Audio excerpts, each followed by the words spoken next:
The FIA have summoned Ferrari star Charles Leclerc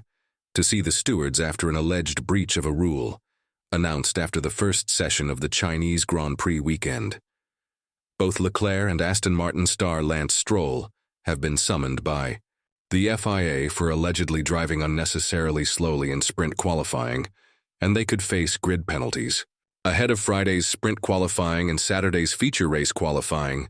the sport's governing body confirmed the maximum lap time allowed for warm-up and cool-down laps, in a mandatory rule all drivers must follow.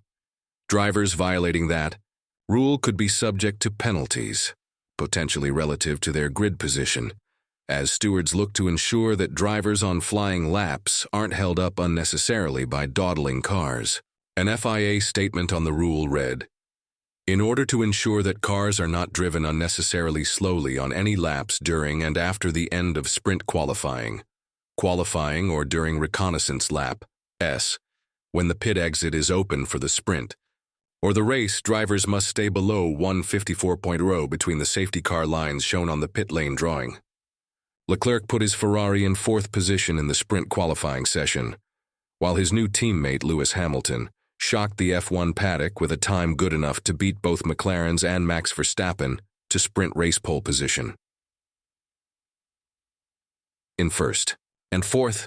it means that Ferrari have the chance to work together to try and achieve victory in the first race of the weekend before main race qualifying gets underway later on Saturday. The driver and team representative are required to report to the stewards at 17:00, an official FIA document read on Leclerc, as the Monegasque star was seen on the Sky Sports F1 broadcast, trundling off to the steward's room with Ferrari Sporting Director Diego Ioverno. An official investigation was launched on both Stroll and Leclerc's alleged misdemeanors, with a verdict announced later on Friday which determined no action would be taken, with the stewards accepting that there were extenuating circumstances for Leclerc exceeding the limit.